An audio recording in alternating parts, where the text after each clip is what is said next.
नमस्कार। तो भी कैसे हैं आप लोग। तो भाई आज हम जियोमेट्री का एक बहुत ही इंपॉर्टेंट पार्ट डिस्कस करने वाले हैं। ये क्वाड्रिलेटरल पे है और मैं आपको इसमें बताऊंगा कारपेट थ्योरम।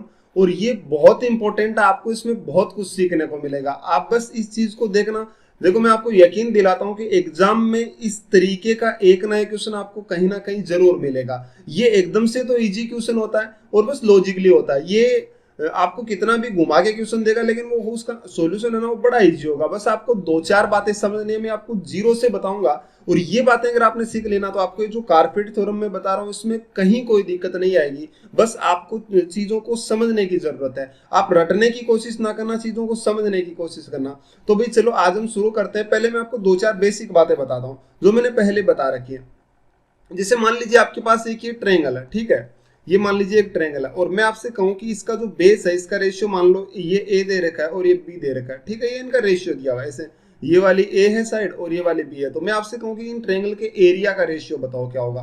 तो भाई जब वर्टेक्स सेम होता है ना तो आप कहेंगे इसकी हाइट इक्वल है, भी दोनों की हाइट इक्वल है। तो जो बेस का रेशियो होगा वही किसका हो जाएगा, एरिया का। यानी इनका एरिया किस रेशियो में होगा भाई, ए रेशियो बी में होगा।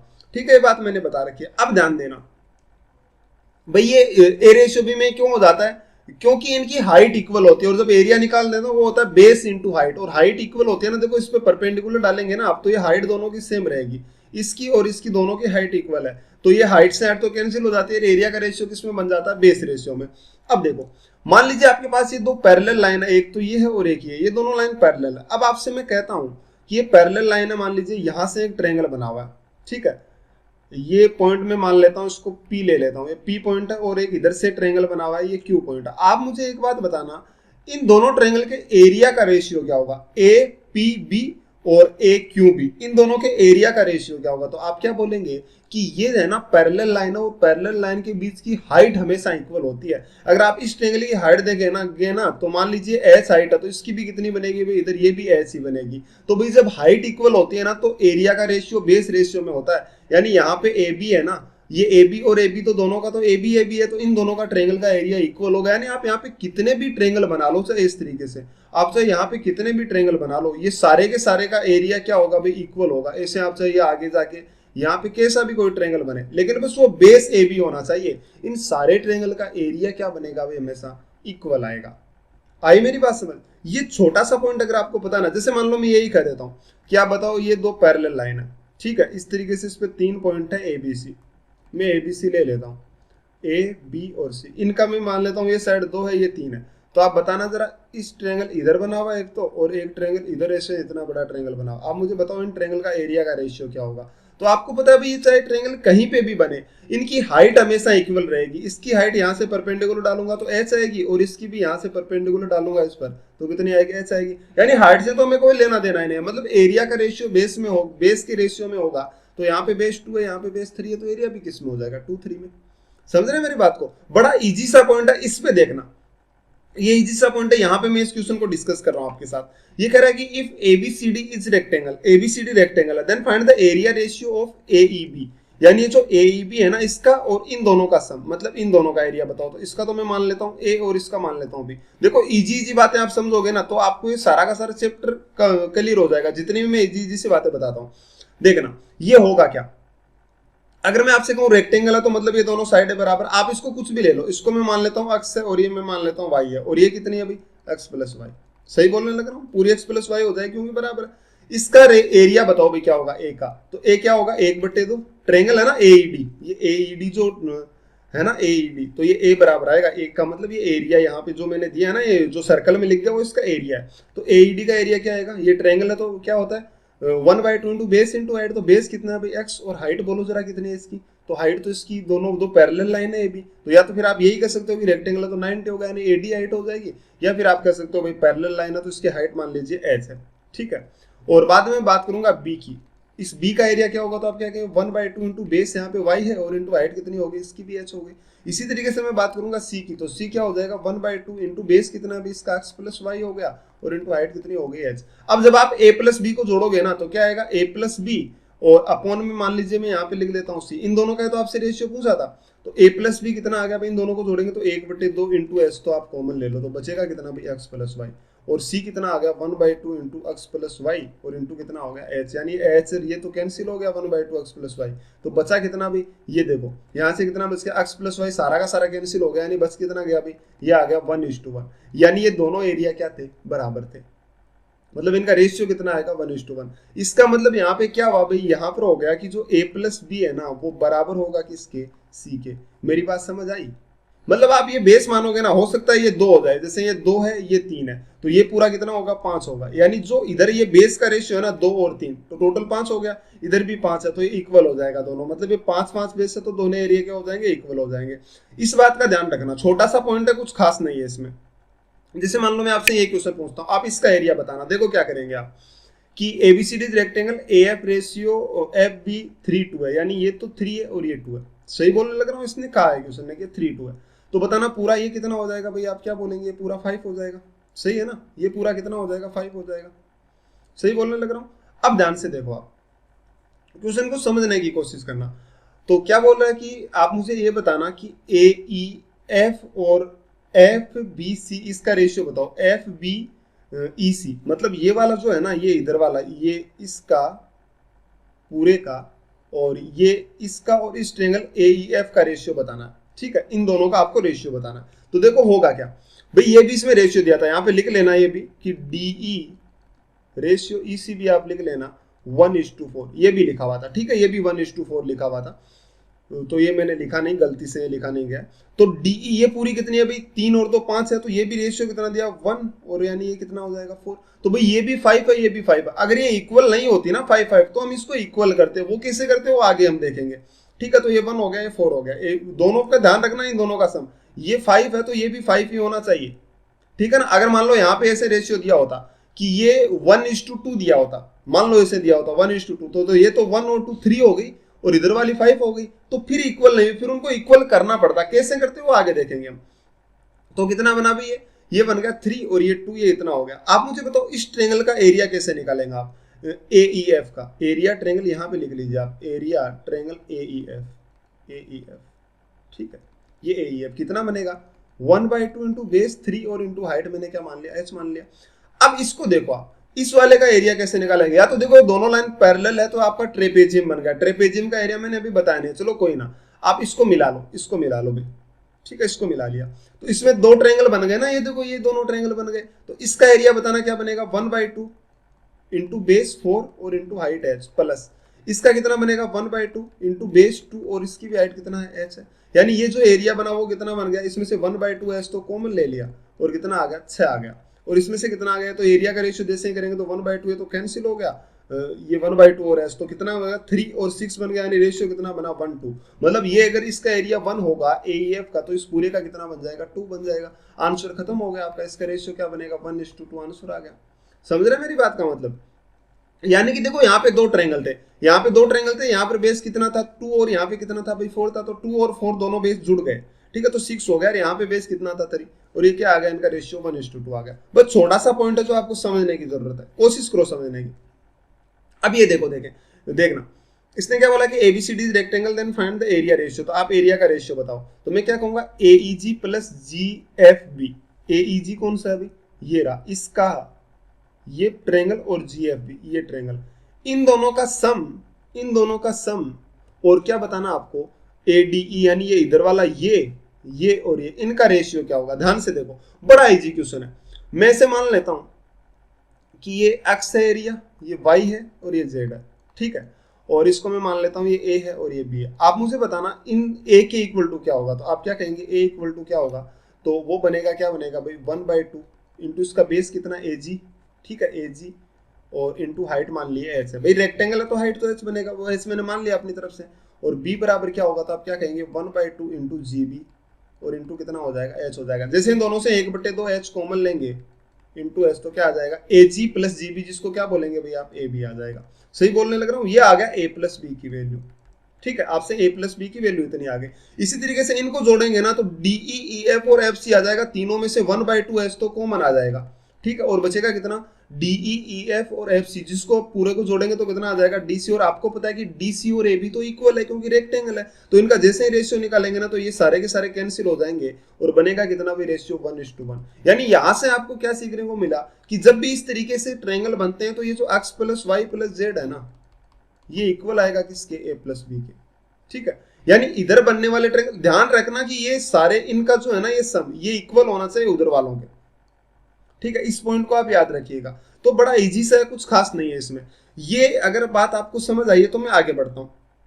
देखो बहुत आसान आसान सी बातें, बस आपको समझना है कि इस तरीके से एरिया है वो इक्वल हो जाता है। तो भाई ये चीजें समझ आई तो आपके पास ये क्वेश्चन है बड़ा आसान सा। यहां से शुरू होता है आपका कारपेट थ्योरम, में बताऊंगा अच्छे से इसको कि क्या है क्या नहीं है सारी बातें। कि ABCD rectangle then find the value of x, तो अक्स का मान बताओ अगर एबीसीडी रेक्टेंगल है तो। भाई ये कह रहा है कि ये 4 है, ये 5 है, ये 7 है, ये x है, तो ये एरिया है। ठीक है, इसको मैं मान लेता हूँ ये a है।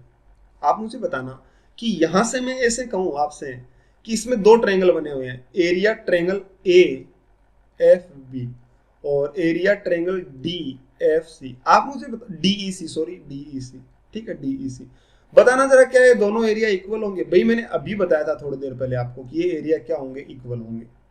बताया था कि नहीं बताया था? देखो देखें कि ये इधर बनने वाले, और अगर नहीं भी बताया तो आप ध्यान में इसको ध्यान में रख लेना कि जैसे मान लो ये बना हुआ है ना, कोई भी रेक्टेंगल बना हुआ, अभी मैंने आपको ऐसे बताया था कि कोई भी रेक्टेंगल बना हुआ इस तरीके से आपने बनाया, तो ये अगर ए बी सी है, ए बी और सी, तो ये ए प्लस बी है ना, वो किसके बराबर होगा, सी के बराबर होगा। ठीक बोल रहा हूँ, ये ए प्लस बी बराबर होगा सी के। इसमें देखना क्या होगा, अगर आप ए एफ बी का एरिया निकालोगे ना, ए एफ बी का, तो वो क्या बनेगा 1/2 इंटू बेस कितना बन गया ए बी और इंटू क्या आ गया हेच, और इसका डी सी का क्या बनेगा 1/2 इंटू डी सी और इंटू क्या आ गया। आपको पता है डी सी और ए बी बराबर है, यानी दोनों इक्वल आ गए, रेशियो कितना आ गया 1:1। सही बोलने लग रहा हूँ 1:1। यानी इस तरीके से बनने वाले सब, ये जो है ना इसको आप ऐसे भी बना सकते हो कि आप मान लो इस पूरे बेस पे ऐसे बना देते हैं ना, तो ये वाला एरिया इस ट्रायंगल का और इधर वाले का दोनों का एरिया क्या हो जाता है, इक्वल हो जाता है। बड़ा इजी सा पॉइंट है। ठीक है, तो इस बात का ध्यान रखिएगा कि ये एरिया जो है इस तरीके से बनेगा वो क्या होगा, इक्वल होगा। आप सोल्व भी कर सकते हैं लेकिन ध्यान में रखेंगे तो क्वेश्चन बड़ा लॉलीपॉप सा लगेगा आपको। अब मैं आपसे कहूं कि दोनों का एरिया इक्वल है, तो बताना यहाँ से 4 + 5 + ए, ये किसके इक्वल आएगा, 7 + a + x के। सही बोल रहा हूँ, तो ए से तो ए कैंसिल हो गया और 5 4 9, तो x की वैल्यू कितने आ गई 2, या आपका आंसर हो गया, खत्म हो गया क्वेश्चन। x की वैल्यू कितने आ गई 2 आ गई। आई मेरी बात समझ, बड़ा इजी सा था कि दोनों एरिया इक्वल होते हैं, आपने जैसे इनको इक्वल किया आपका क्वेश्चन का आंसर आ गया। ठीक है, चलिए भाई अगला क्वेश्चन देखना। अब ये देखो भाई, इधर देखो क्या क्या बना हुआ है कि इस तरीके से दिया आपको x की वैल्यू निकालनी है, ये रेक्टेंगल है, तो इसमें एक तो ट्रायंगल ये है ए जी एफ, अगर मैं इसका और एफ एच बी का एरिया मिला दूं, मतलब इन दोनों का एरिया मिला दूं, तो क्या वो डी ई सी के बराबर हो जाएगा। देखो देखिए बराबर होगा कि नहीं होगा, छोटा सा देखना क्वेश्चन, बराबर होगा कि नहीं होगा। तो आप कहेंगे भाई यहाँ पे डी सी बेस है और यहाँ पे बेस कितना ए एफ और एफ बी, यानी पूरा कितना हो गया भाई, ए बी हो गया, यानी ये दोनों ट्रायंगल का एरिया बराबर। आप चाहें तो हाइट से ले सकते हैं, अदरवाइज आपको लेने की जरूरत नहीं है। आप ऐसे कहेंगे कि area triangle A G F plus F H B ये बराबर होगा किसके भाई, किसके बराबर होगा बताना, वो बराबर होगा डीई सी के। सही बोलने लग रहा हूँ, एरिया है भाई, यहाँ पे एरिया आप लिख लेना पहले, तो बराबर होगा। तो दोनों का सम करो, देखें कितना आएगा, तो ये बनेगा एच एफ 3 + 6 + 2 और प्लस ये कितना बनेगा भाई 5 + 4, और ये इक्वल आएगा किसके बोलना जरा, 2 + 6 + 5 + 4 + x। भाई यही तो आया ना इसमें, तो ये इक्वल आएगा। तो इसको देख लीजिए 10 और 17 आ गया है। ठीक है, ये 17 हो गया, यहाँ से काटो देखे 17, तो ये कैंसिल हो गया यहाँ से यहाँ तक 17। तो बताओ x की वैल्यू कितनी आ गई, 3, ये आपका खत्म हो गया। x की वैल्यू कितनी आ गई 3, खत्म है क्वेश्चन।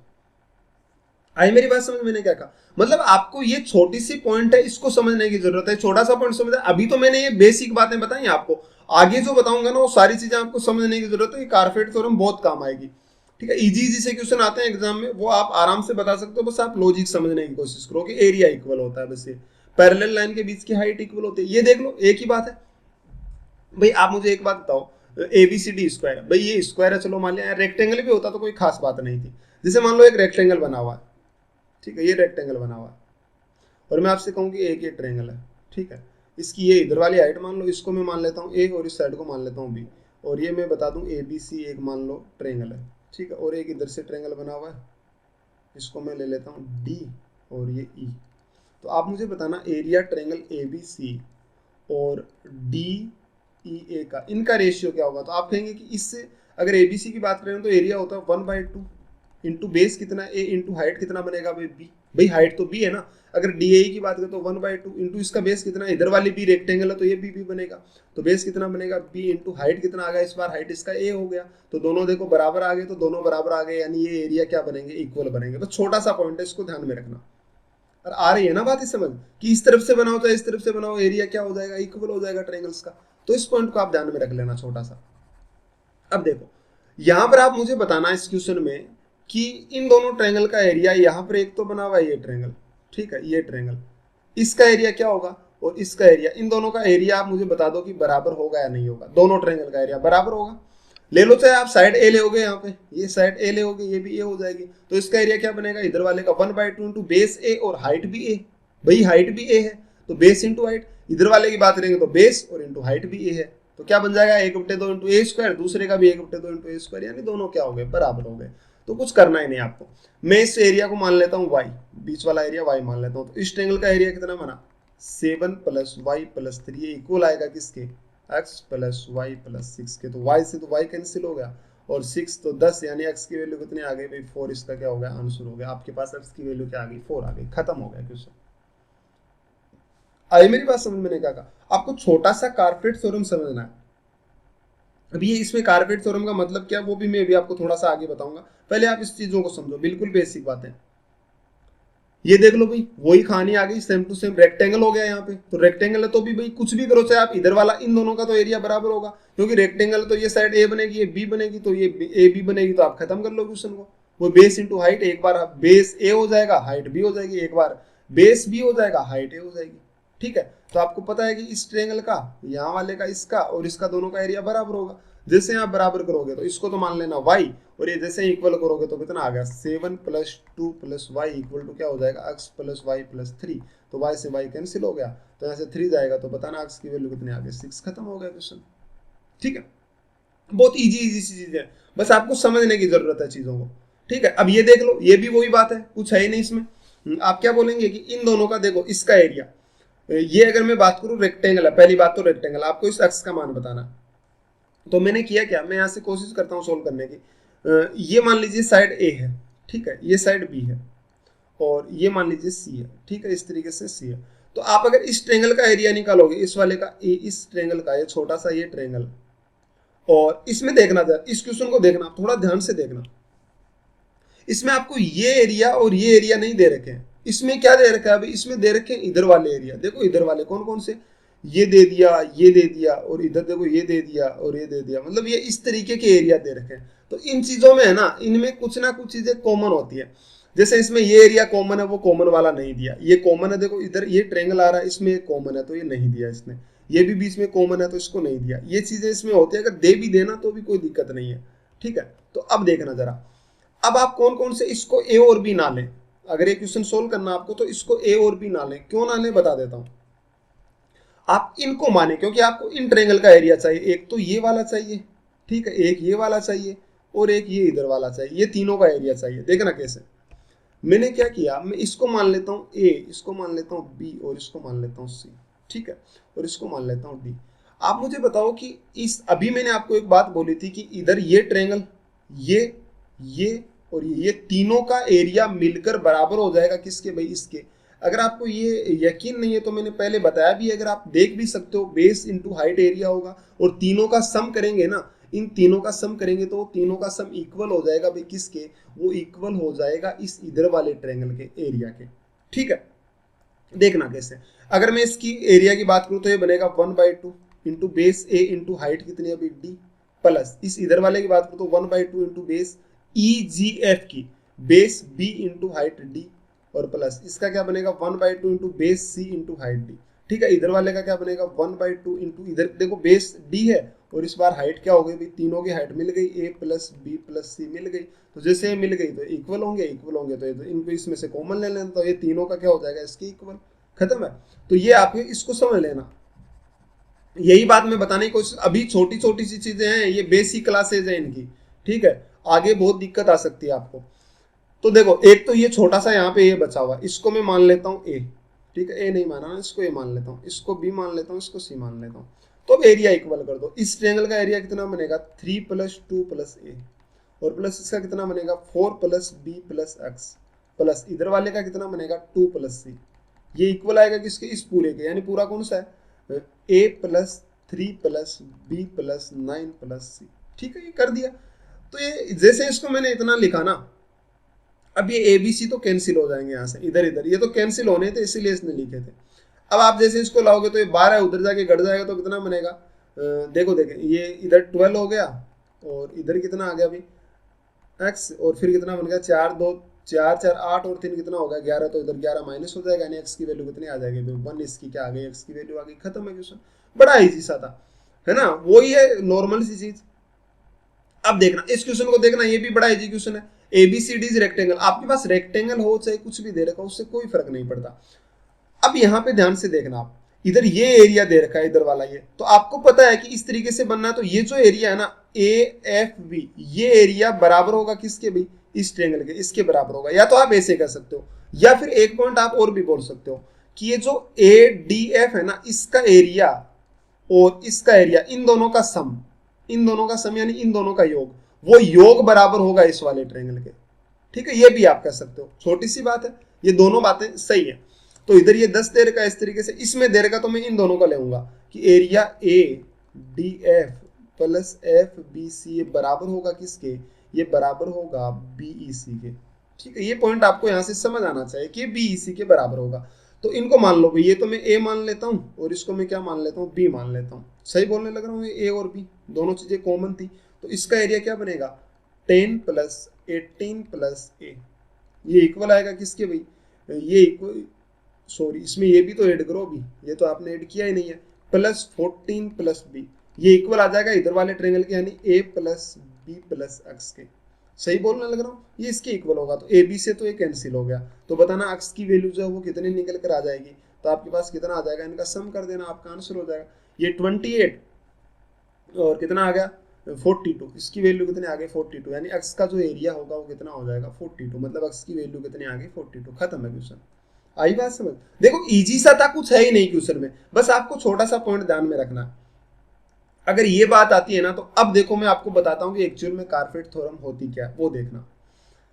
भाई ये कह रहा है कि ABCD एक रेक्टेंगल है, तो आप find the ratio of yellow and pink. अब येलो और पिंक का रेशियो बताओ, ये देखो क्या होगा यहाँ पर, क्वेश्चन को समझने की कोशिश करना। मैं आपसे ऐसे बोलूं कि अभी मैंने आपको बताया था कि ये रेक्टेंगल होता है ना, जैसे मान लीजिए रेक्टेंगल है, ठीक है, इसमें अगर मैं इस तरीके से एक ट्रायंगल बना देता हूँ, और इनका एरिया लिख दूं कि ये A लिख दिया मैंने, ये B लिख दिया, और ये C लिख दिया। अभी मैंने आपको बताया कि आप मुझे बताओ क्या A + B बराबर होगा C के। भाई ये तो मैं शुरू से बताता आ रहा हूँ कि क्या A + B बराबर होगा C के, तो आप कहेंगे हाँ बराबर होगा। भाई अभी निकाल के बताया था ना मैंने, तो ये इन दोनों का सम इसके बराबर होगा। आप चाहो तो इसमें और बहुत सारे बना लो, इस तरीके से भी आप बना सकते हो। ठीक है, तो आप क्या बोलेंगे, इधर वालों का बेस यानी ये ABC ये बराबर होगा इसको x y मान लो, x + y के, यानी A + B + C बराबर होगा किसके, x + y के। ठीक है, ये बातें मैंने आपको बताई है, कितने भी लिख लीजिए आप चाहे, उससे कोई फर्क नहीं पड़ता। तो अब हुआ क्या ना कि जैसे मान लीजिए ये दोनों तो आपको पता है बराबरी होने, और मैं अब अगर आपसे ऐसे बोलूं कि अगर इन तीनों को जोड़ दूं ABC को, अगर मैं तीनों ABC को जोड़ दूं तो A + B + C किसके बराबर हो जाता है अभी, तो आप कहेंगे कि A + B + C पूरे क्वाड्रिलेटरल, यानी ये जो आपका रेक्टेंगल बना था ना उसके एरिया के बराबर हो जाएगा। ठीक है, इस पॉइंट को थोड़ा सा ध्यान से समझना, आप इस पॉइंट को थोड़ा सा ध्यान से समझना, मैं यहाँ पे आपको बताऊंगा ना, वो पॉइंट बड़ा इंपॉर्टेंट है। जैसे मान लीजिए रेक्टेंगल है, ठीक है, अभी मैंने आपसे इसे बोला कि इस तरीके से मैं एक ट्रायंगल बना देता हूँ, और इनको मैं नाम दे देता हूँ A, B और C, ये एरिया है इनके। ठीक है, जो इस सर्कल में लिख रहा हूँ एरिया। तो आप मुझे बताना है जो एरिया होगा, आपको इतना तो पता है कि A + B बराबर होगा C के, सबसे पहला पॉइंट। ठीक है, और मैं अगर तीनों को जोड़ देता हूँ A + B + C, ये एरिया किसके बराबर होगा, इसको आप नाम दोगे ना ABCD, मान लो नाम दे दिया। ठीक है, ये बराबर हो जाएगा एरिया ABCD, ये क्वाड्रिलेटरल ABCD, भाई यही तो आपने नाम दिया इसको, तो ये तो इसका एरिया ही है ना ABC, तो A + B + C तीनों को जोड़ दूंगा तो जाहिर सी बात है इस क्वाड्रिलेटरल के एरिया के बराबर हो जाएगा। अब ध्यान से देखना, मान लो ये क्वाड्रिलेटरल है, ठीक है, ये क्वाड्रिलेटरल है, इस तरीके से मैंने एक ट्रायंगल को मिलाया। आप मुझे एक बात तो, ये ट्रायंगल इसका एरिया आपने C बनाया था अभी, ठीक है, इस तरीके से C बनाया, क्या इसका और इधर एक और ट्रायंगल बन रहा है, इसका एरिया बराबर होता है? ये इधर जो ट्रायंगल बना है ना, मैं इनको आपको इसको नोट कर देता हूं, क्या इस ट्रायंगल का एरिया, इस ट्रायंगल का एरिया और इस ट्रायंगल का एरिया, इन दोनों का एरिया बराबर होगा? तो आप कहेंगे हाँ भाई बराबर होगा दोनों का एरिया। तो जब बराबर होगा ना, तो आप मुझे बताना ये दो इसमें ट्रायंगल बने कि नहीं बने, और दोनों ट्रायंगल का एरिया बराबर होगा, यानी इस एक का अगर सी लिखा है ना, तो दूसरे का भी कितना होगा, सी होगा। इसका मतलब इन दो ट्रायंगल का एरिया अगर मैं जोड़ दूं, तो वो इस रेक्टेंगल के एरिया के बराबर आना चाहिए कि नहीं आना चाहिए? भाई एक सी आपको पता है ए प्लस बी सी के बराबर है, और तीनों ए प्लस बी प्लस सी तीनों भी बराबर है, तो मुझे बताओ ए प्लस बी की जगह पे सी लिख सकता हूं, यानी सी प्लस सी भी तो ए बी सी डी का एरिया हो सकता है। मतलब अगर ये दोनों ट्रायंगल है, इधर वाला ये दोनों ट्रायंगल का एरिया जोड़ दूं, तो वो किसके बराबर आना चाहिए, रेक्टेंगल के एरिया के। यानी मैं इसको नाम देता हूं, मैं नाम देता हूं, ये ए ले लिया मैंने, ये बी ले लिया मैंने, ये सी ले लिया मैंने, और ये डी ले लिया मैंने, ठीक है, और ये बीच वाला जो है ना, इसको मैंने ले लिया एफ। आप मुझे एक बात बताना, इन दोनों ट्रायंगल का एरिया क्या बराबर होगा? क्या दोनों ट्रायंगल का area A plus B plus F बराबर होगा क्या D plus F plus C के? ये बातें मैं ऊपर बताते आ रहा हूं। तो मुझे एक बात बताना, इधर जो एरिया रह गया ना, इसको मान लीजिए एक्स मान लीजिए आप, और इसको मान लीजिए वाई मान लीजिए, इन दोनों को मैं एक्स वाई नाम दे देता हूं कि ये दोनों एक्स वाई है। तो आपको एक छोटी सी बात का पता है कि इन दोनों ट्रायंगल, अगर ये दो ट्रायंगल बने, इन दोनों का एरिया जोड़ दूं, तो वो रेक्टेंगल के बराबर हो जाता है। आप मुझे बताओ, क्या ये जो एफ एरिया है वो दो बार काउंट हुआ है? जैसे एक बार तो इधर वाले ट्रायंगल में काउंट हो जाएगा, एक बार तो इधर वाले ट्रायंगल में काउंट हो जाएगा, और दूसरी बार कौन से में हो जाएगा, दूसरी बार इधर वाले में काउंट हो जाएगा। यानी कि आपको छोटी सी बात तो पता है कि इन दोनों ट्रायंगल का सम है वो उसके बराबर है एरिया के। यानी ये जो डबल बार इस पे एरिया ओवरलैप हो गया ना, ये ओवरलैप हो गया, उसकी वजह से इधर वाला एरिया रह गया, यानी एक्स और वाई ये दोनों एरिया रह गए ओवरलैप की वजह से।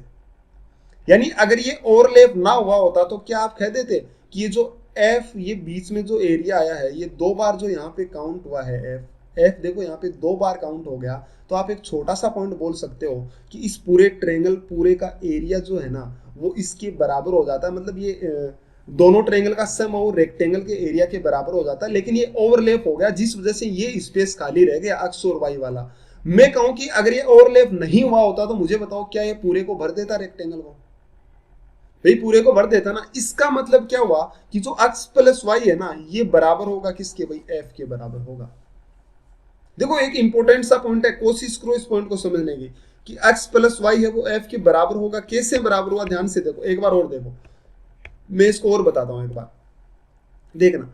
ये क्या कह रहा है कि इस, आपको पता है कि अगर ये दो इस तरीके से दो ट्रायंगल बन गए, तो दोनों ट्रायंगल का एरिया क्या होगा, इसके इक्वल होगा, रेक्टेंगल के एरिया, दोनों ट्रायंगल का जो सम है ना, वो रेक्टेंगल के एरिया के इक्वल होगा।